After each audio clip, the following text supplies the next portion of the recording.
আপনি কি জানেন আল্লাহ তাআলার গায়েবী সাহায্য পাওয়ার শক্তিশালী আমল কি? আমাদের জীবনে এমন কিছু মুহূর্ত আসে যখন চারদিকে সব রাস্তা বন্ধ মনে হয়।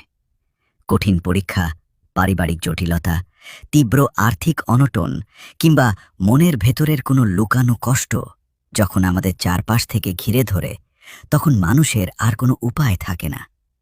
কিন্তু বিশ্বাস রাখুন, যেখানে মানুষের সব চেষ্টা শেষ হয়, সেখান থেকেই আল্লাহর কুদরত শুরু হয়।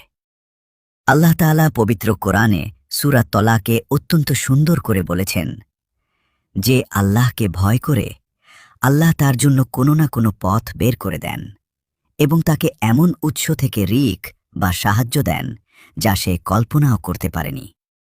আপনার জীবনে যখনই এমন কোনো পরিস্থিতি আসবে, তা হোক কোনো কঠিন পরীক্ষা, পারিবারিক জটিলতা, আর্থিক অনটন বা মনের তীব্র কোনো কষ্ট, যা থেকে বের হওয়ার কোনো রাস্তা আপনি দেখছেন না, তখন শুধু আল্লাহর উপরে আস্থা রেখে এই দোয়াটি পড়ুন। ছোট্ট এই দোয়াটি অনেক গুরুত্বপূর্ণ, তাই দেখা হলে কমেন্টে মাশাল্লাহ বা আলহামদুলিল্লাহ লিখে শেয়ার করে অন্যদের শেখার সুযোগ করে দিবেন।